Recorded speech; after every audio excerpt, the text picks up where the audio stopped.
Jadi kalau Anda lihat, kalau mau diikuti Indonesia ini jumlah kabupatennya akan ikut sukunya itu loh. Tiba-tiba datang 10 orang ke kantor saya, ya orang Banten. Untung aja nggak bawa golok semua kan. Gak mau jatuh, kita kecewa sama Kabupaten Lebak itu yang Bapak lahir di situ. Jadi gimana? Kita mau bikin baru. Nah, sebelah sana dekat tempatnya Ratu Kidul itu kan. Di Banten Selatan. Jadi kalau Anda perhatikan, Indonesia sekarang sangat demokratis, ya, tidak dipaksa oleh orang luar, nggak ada terasing di negeri kita. Yang kedua, sangat terdesentralisasi, ya. Dan yang ketiga, reformasinya jangan terus, meskipun masalah kita masih tetap tinggal KKN kan begitu ya. Itulah. Tapi ini orang-orang yang bikin KKN ini harus tahu. Coba lihat Mubarak apa yang terjadi. Coba kalau beliau turun baik-baik saja ya, turun baik-baik, Mubarak, Gaddafi, ya. Terus itu Abdullah yang di Yemen ini. Kalau mereka turun baik-baik ini kan nggak akan kayak gini. Sama seperti Pak Harto saya pikir dia. Saya ini berantem dulu sama Pak Harto, berantem dulu dari semenjak pulang dari Amerika. Padahal guru saya itu kan semua di kabinet beliau. Sampai hebatnya berantem. Pecah peristiwa Malari tahun 74 itu saya ditangkap. Saya masuk penjara 20 bulan. Iya, saya masuk penjara sama Hariman, sama Purnila, Kartasasmita, Reni Lemena, Buyung Nasution, ya Om Yapti, Amhin, ya. Tapi jadi pada waktu Wacau Negara tahun 1997 saya dipanggil. Ya, ditanya apa yang terjadi, ditanya bisa terjadi nggak di sini, berapa lama kita punya waktu. Saya kemudian diperintah pergi ke Amerika lagi dulu. Ini para yang nangkep saya.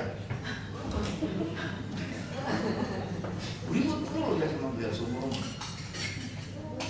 Ya, jadi kalau saya perhatikan di Indonesia itu banyak perbedaan paham segala, tapi dengan diberikannya desentralisasi sekarang, soal separatisme makin menghilang karena yang diributkan sekarang bagi-bagi doku kan gitu ya.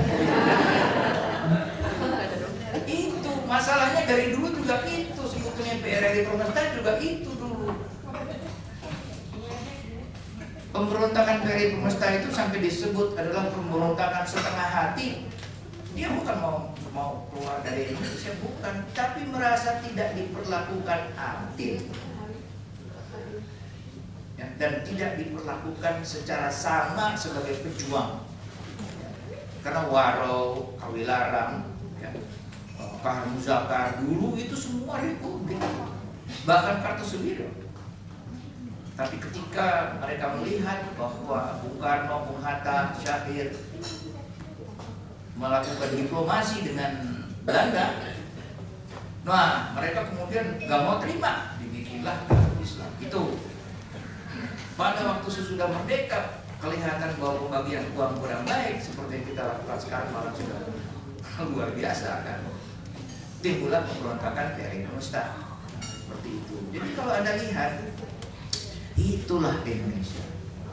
Makanya lagu kebangsaannya, itulah Indonesia. Saya kalau ada teman-teman kan, kalau ada teman-teman di Jakarta mau nonton kenapa sih masih begini? Ikan lagunya. Itulah itu. Yang penting kita masih bersama. Dan itu penting sekali. Oke, nah apa kira-kira yang menyebabkan kita sampai sekarang masih bersama? Ya itu Sumpah Pemuda itu. Tahun 28 tiba-tiba sekelompok pemuda yang mewakili Islam, Yong Islam itu Bon, yang mewakili Jawa, Yong Yafa, kemudian yang mewakili pemuda dari Timor, Yong Timur, Ambon juga, Ambon Bon dan sebagainya itu tiba-tiba kumpul. Nah, saya mati sebagai satu. Dan mereka memutuskan tadi itu, satu nusa, satu bangsa dan satu bahasa. Satu nusa, ya kan? Yaitu dari mulai Papua sampai ke Aceh. Satu bangsa, ya kita. Macam-macam suku, macam-macam agama, dan satu bahasa, itu luar biasa. Itu tahun 28. Kemudian pada tahun 45 proklamasi baca mukadimahnya ya. Kalau mau baca bagus-bagus apa yang diinginkan oleh Indonesia, baca mukadimah Undang-Undang Dasar 45. Kan kemerdekaan adalah hak segala bangsa. Seperti itu. Maka sampailah kita berbangun dan sebagainya. Tapi baca di ujungnya, cita-cita kita adalah mendirikan masyarakat adil, makmur, berdaulat dan bersatu. Kan mulanya adil dulu. Itu makmur harus bersama. Berdaulat. Nggak mau kita gite-gite orang luar. Dan bersatu. Pluralisme kata Gus Dur harus dipertahankan tuh. Bhinneka Tunggal Ika itu sumpah kita. Berbeda-beda namun satu jua. Seperti itu. Jadi kalau Anda perhatikan ini dia pas kita mau pemilu 2014 dan gelombang pasang akan masuk, generasi muda yang stok abad ke-21 yang kayak teman saya bilang. Semoga pintar menjaga badannya supaya bisa melihat, tahu sama yang muda-muda ini ya, hari ulang tahun Republik yang ke-100 tahun 2045. Karena saya diberkahi melihat Republik ini dari kelas 1 SD di Jalan Lontar di Serang ya, sampai sekarang umur 71. Coba bayangkan diberkahi saya melihat 70 tahun Republik ini. Hah?